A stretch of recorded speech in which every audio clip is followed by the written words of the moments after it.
السلام علیکم دوستو، کیا حال ہے؟ کیسے ہیں؟ امید کرتا ہوں آپ لوگ بالکل ٹھیک ٹھاک ہوں گے۔ آج بات کرتے ہیں کرونا وائرس کی۔ چھوٹا دھماکہ اور بڑا دھماکہ کیا ہے، اس کے بارے میں تفصیل سے بات کروں گا۔ آپ لوگ پوری ویڈیو غور سے سنیے گا اور اپنی رائے دیجیے گا۔ اگر ویڈیو اچھی لگے تو لائک کریں، شیئر کریں، کمنٹ کریں اور چینل کو سبسکرائب کریں۔ چھوٹا دھماکہ اور بڑا دھماکہ۔ کرونا وائرس اصل میں وہ چھوٹا دھماکہ ہے جس کے بعد ایک بڑا بلکہ آخری دھماکہ ہوگا۔ اصل میں اس وائرس کے ذریعے تمام دنیا میں اس کی ویکسین لگوانا لازمی قرار دے دیا جائے گا۔ آپ بغیر ویکسین لگائے اور سرٹیفکیٹ حاصل کیے ہوئے نہ ہوائی سفر کر سکیں گے، نہ حج عمرہ کر سکیں گے، نہ زیارتوں کو جا سکیں گے، یہاں تک کہ نکاح نامہ یعنی شادی بھی نہ ہو سکے گی۔ بچوں کو اسکول میں داخلہ نہیں ملے گا۔ اس کام میں پہلے سے شامل بل گیٹس جیسے مخیر حضرات دل کھول کر غریب ممالک کی امداد کریں گے۔ اب آپ کی شاید سمجھ میں یہ بھی بات آ جائے کہ ایک کمپیوٹر سافٹ ویئر کی صلاحیت رکھنے والے دنیا کا امیر ترین شخص اپنا کام چھوڑ کر ویکسین کی فیلڈ میں کیوں گھس گیا۔ اس کام میں 5 سال تک کا عرصہ لگ سکتا ہے، مگر اس کے بعد تمام لوگوں کی رگوں میں یہ ویکسین دوڑ رہی ہوگی۔ یوں سمجھیں کہ ایک سرکاری وائرس دوڑ رہا ہوگا جسے کبھی بھی کسی بھی طرح سے متحرک کیا جا سکے گا، کبھی بھی کہیں بھی کوئی وبا پھیلائی جا سکے گی اور کم خرچ اور بالانشین انداز سے ایسا حملہ کیا جا سکے گا کہ جس میں نہ ہتھیار استعمال ہوں گے نہ املاک کو نقصان پہنچے گا۔ اسی دوران دشمن کو ویکسین بیچ کر اور قرضہ دے کر مزید اپنے جال میں پھنسایا جا سکے گا۔ تو بھائیو، کرونا یا کووڈ-19 کا کام صرف آپ کو ویکسین لگوانے کے لیے تیار کرنا ہے۔ اصل دھماکہ اس کے بعد ہوگا۔ اللہ ہم سب کو دجال کی چالوں اور فتنہ سے محفوظ رکھے۔ ایک نئی تھیوری کرونا وائرس 5G اور ایجنڈا نینو چپ۔ ایجنڈا نینو چپ اکانومسٹ میگزین اپریل 2020 شمارے میں 5 خفیہ پلانز کا اعلان کیا گیا ہے۔ اس تحریر میں 5 یہودی پلانز کو ڈی کوڈ کیا گیا۔ Number 1، everything is under control. Everything is under control, اس کے معنی ہے ہر چیز طے شدہ منصوبے کے مطابق کنٹرول میں ہے۔ ایک طرف پوری دنیا کرونا سے ڈر کر گھروں میں بیٹھی ہوئی ہے، حکومتیں سکڑ کر دارالحکومتوں تک محدود ہو گئی ہیں، عوام کو 2 وقت کی روٹی کے لالے پڑ گئے ہیں، کئی ممالک کو اپنی حیثیت برقرار رکھنے کے خطرے کا سامنا ہے۔ لیکن آپ دیکھیں، وہی یہودی میگزین فخریہ کہتا ہے کہ every thing is under control. یہ بات عقل مندوں کے کان کھڑے کرنے کے لیے کافی ہے۔ کرونا وائرس کے ذریعے جس جال کو بچھایا گیا ہے وہ بالکل توقعات کے عین مطابق پورا ہو رہا ہے۔ تبھی تو یہودی میگزین فخریہ کہتا ہے کہ سب کچھ طے شدہ منصوبے کے مطابق ان کے کنٹرول میں ہے۔ Number 2، big government. Big government, اس سے مراد عالمی حکومت ہے۔ اس بڑی حکومت کو یہودی دانا بزرگوں کی خفیہ دستاویزات دی ایلومیناتی پروٹوکولز میں سپر گورنمنٹ کے نام سے بار بار بیان کیا گیا ہے، جس کے مطابق پوری دنیا کی ایک ہی عالمی سپر گورنمنٹ بنائی جائے گی، جس کا حکمران فرعون اور نمرود کی طرح پوری دنیا پر اپنے مسیح کے ذریعے حکمرانی کرے گا۔ یہاں یہ بات بتانا بھی ضروری سمجھوں گا کہ ان کی عالمی حکومت بن چکی ہے۔ یہ اقوام متحدہ ہے، صرف اس کا اعلان نہیں کیا گیا ہے۔ ان کا منصوبہ یہ ہے کہ مستقبل میں کسی بھی وقت دنیا میں کرائسس پیدا کیے جا سکیں گے۔ دنیا میں کسی وقت بھی کرائسس پیدا کر کے اقوام متحدہ کو ایک عالمی سپر پاور حکومت میں تبدیل کر دیا جائے گا۔ اقوام متحدہ کے جو بھی ادارے ہوں گے انہیں وزارتوں میں تبدیل کر کے اسے عالمی سپر گورنمنٹ قرار دے دیا جائے گا۔ اور اس حکومت کی باغ دوڑ یہودی النسل ایسے شخص کے ہاتھ دی جائے گی جو دجال کے لیے ہیکل سلیمانی تعمیر کرے گا اور یہودیوں کو چھوڑ کر باقی پوری دنیا کی اقوام کو اپنا غلام بنا لے گا۔ اب موجودہ دور میں آ جائیں۔ برطانوی وزیر اعظم سے لے کر بہت سے عالمی رہنماؤں نے اب کھل کر کہنا شروع کر دیا ہے کہ ایک عالمی حکومت بننی چاہیے۔ یہ سب اسی عالمی سپر گورنمنٹ بنانے کا راہ ہموار کر رہے ہیں۔ اب اگر اقوام متحدہ کا کوئی ایسا حکمران بن جائے جو ویکسین دینے کا اعلان کر دے تو دنیا کا کون سا ملک ہوگا جو اس کی حکمرانی تسلیم نہ کرے گا؟ Number 3، Liberty. لبرٹی کا مطلب ہے آزادی۔ یہاں آزادی سے مراد دنیا کو جو آزادی حاصل ہے اس کا کنٹرول اس خفیہ ہاتھ کے پاس ہے جو اکانومسٹ نے بطور علامت اپنے کور فوٹو پر نمایاں کیا ہے۔ یہ وہ خفیہ ہاتھ ہے جو پردے میں رہ کر پوری دنیا کو چلاتا ہے۔ آپ اس ہاتھ کو یہودیوں کی طرح خفیہ خاندان سمجھیں جو پوری دنیا کی معیشت، زراعت، میڈیا، حکومت، الغرض ہر چیز کی باغ دوڑ سنبھالتے ہیں۔ ورلڈ بینک ہو یا IMF، یہ تمام ادارے ان کے فنڈز سے چلتے ہیں۔ اقوام متحدہ کا خرچہ پانی یہی دیتے ہیں۔ اقوام متحدہ کے تمام بڑے اداروں کے سربراہان ان کے اپنے لوگ اور یہودی النسل ہیں۔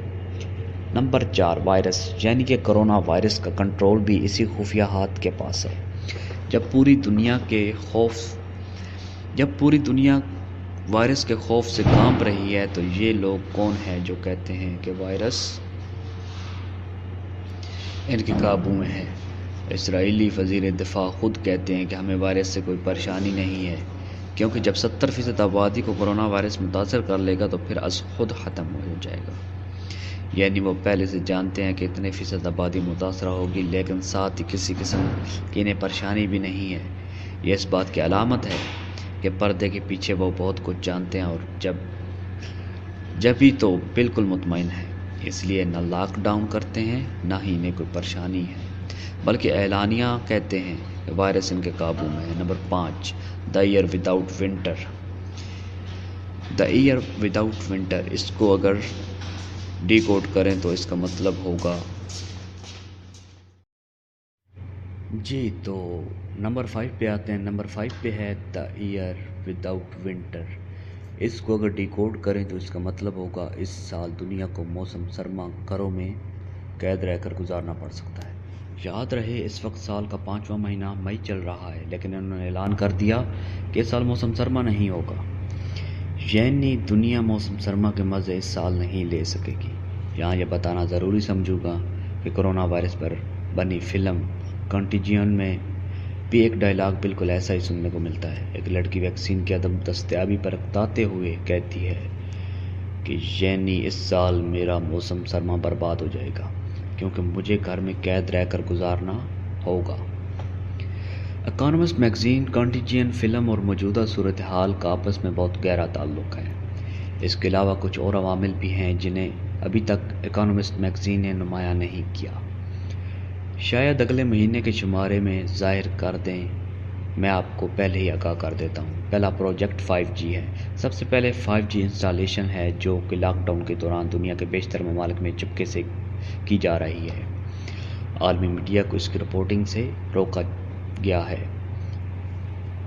میڈیا پر آپ کو 5G کے متعلق کوئی خبر نہیں ملے گی۔ لندن میں مکمل لاک ڈاؤن ہے لیکن وہاں 5G انسٹالیشن کا عملہ پھر بھی دن رات پول پر ٹاور نصب کرنے میں مصروف ہے۔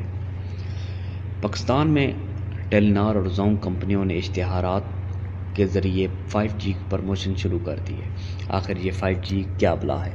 یہ دراصل انٹرنیٹ کی سپیڈ ہے، وہ تیز ترین سپیڈ ہے جو اگر کسی علاقے میں لگا دی جائے، انسٹال کر دی جائے تو اس پورے علاقے کو ایک سپر کمپیوٹر کے ذریعے ہر وقت ویڈیو پر دیکھا جا سکتا ہے۔ علاقے کا کوئی فرد ایسا نہیں بچے گا جس کی جاسوسی ممکن نہ ہو۔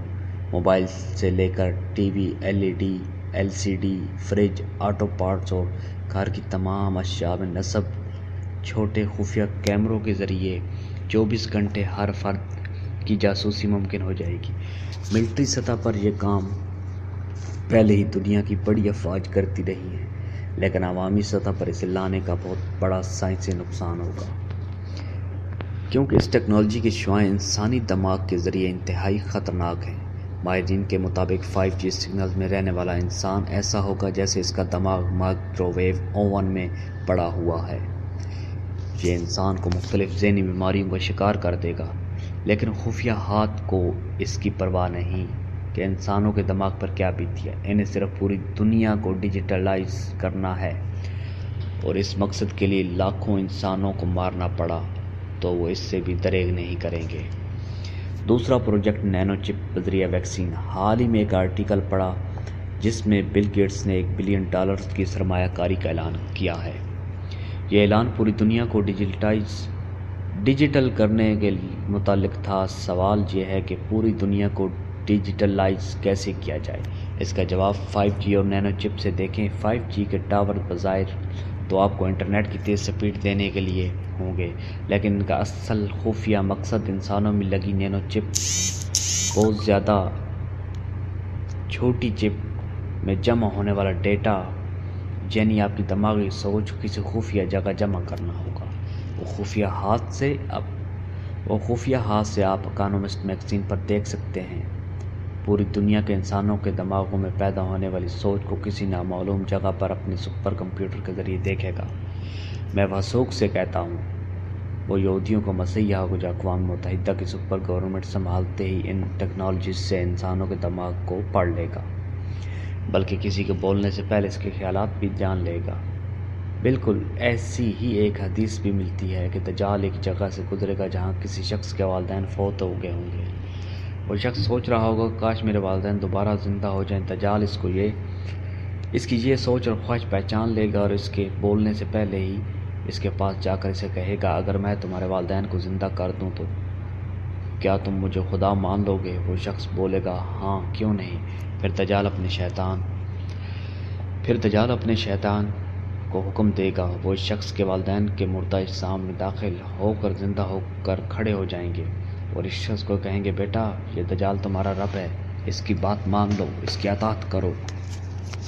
یہاں یہ بات بھی ثابت ہوتی ہے کہ دجال اور اس کی قوتوں کو شیاطین کی مدد سے حاصل ہو جائے گی، ہر چیز شیاطین کی مدد سے حاصل ہو جائے گی، یعنی وہ کسی ایسی ٹیکنالوجی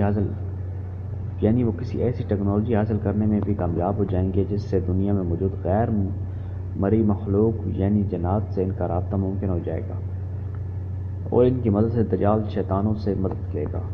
رسول اللہ صلی اللہ علیہ وآلہ وسلم نے فرمایا، اللہ روز زمین کے تمام شیاطین کو دجال کے تابع کر دے گا تاکہ اس فتنہ عظیم سے دنیا کے آخری بہترین مسلمانوں کی آزمائش کرے۔ اب اس سارے منظر عام کو اگر مختصر بیان کیا جائے تو یہ کچھ ایسا ہوگا۔ خفیہ ہاتھ کامیاب ہو رہا ہے، ہر چیز طے شدہ منصوبے کے مطابق ان کے کنٹرول میں ہے۔ کورونا وائرس سے دنیا کو لاک ڈاؤن کروا کے وہ اپنے منصوبے میں کامیاب ہو رہے ہیں۔ ساتھ ہی انہوں نے چپکے سے 5G انسٹالیشن شروع کر دی ہے، اور بل گیٹس نے نینو چپس کی شروعات کے لیے اقوام متحدہ سے $1 بلین کا معاہدہ کر لیا ہے۔ اس معاہدے میں ویکسین بنے گی اور اسی ویکسین کے اندر اتنی چھوٹی نینو چپ ہوں گی کہ جو انسان کو خوردبین سے ہی نظر آ سکتی ہیں، وہ دنیا کے ہر انسان کو دی جائے گی۔ فلم میں جو ویکسین سب کو دی جاتی ہے وہ ناک میں ڈالی جاتی ہے، اور ساتھ ہی ایک ڈیجیٹل کڑا ہاتھ میں پہنا دیا جاتا ہے جس سے ان کو کسی خفیہ جگہ سے مانیٹر کیا جائے گا۔ اب مجھے پورا یقین ہے کہ بل گیٹس میں اقوام متحدہ کو چلانے والے خفیہ ہاتھ کے ساتھ مل کر ایسی ویکسین بنائے گا جو ناک یا منہ میں ڈالی جائے گی، اور اس ذریعے نینو چپ بھی ہر انسان کے جسم میں داخل ہو جائے گی۔ چونکہ چپ انتہائی چھوٹی ہے اور کسی بھی ویکسین کے ذریعے جسم میں ڈالی جا سکتی ہے، لہٰذا کسی انسان کو پتہ ہی نہیں چلے گا کہ وہ چپ زدہ ہو چکا ہے۔ دجال کو دنیا میں خوش آمدید کہنے کی تیاریاں عروج پر ہیں۔ جو پہلے سے اس فتنے سے آگاہ ہوں گے وہی اس سے بچ پائیں گے، جو لاعلم ہوں گے وہ پھنس جائیں گے، بہک جائیں گے، گمراہ ہو جائیں گے، سیلابی پانی میں تنکوں کی طرح بہہ جائیں گے۔ خواتین و حضرات سے درخواست ہے کہ اس دجال کے فتنے کے قرآن و سنت کی روشنی میں سمجھنے کی بھرپور کوشش کریں، اور اس فتنے سے بچنے کے لیے دین اسلام میں جو رہنمائی دی ہے اس سے زندگیوں میں فوری طور پر اختیار کریں۔ تاکہ کہیں بے خبری میں اپنی دنیا و آخرت اپنے ہاتھوں سے برباد نہ کر لیں۔ دجال کے فتنے سے بچنے کے لیے سورہ کہف کی پہلی 10 آیات کی روزانہ تلاوت کریں اور دجال کے فتنے سے بچنے کی مسنون دعائیں یاد کر کے اپنے معمول کے اذکار میں شامل کر لیں۔ اللہ تعالی ہمیں توبہ کرنے اور قرآن و سنت کے مطابق زندگی گزارنے کی توفیق عطا فرمائے۔ آمین ثم آمین واللہ تعالی عالم۔ اگر آپ کو یہ ویڈیو اچھی لگی ہو تو چینل کو سبسکرائب کریں، شیئر کریں، لائک کریں، کومنٹ کر کے اپنے رائے دیں۔ بہت شکریہ۔ آپ کا اپنا محمد عدنان، دعاؤں میں یاد رکھیے گا۔ خدا حافظ۔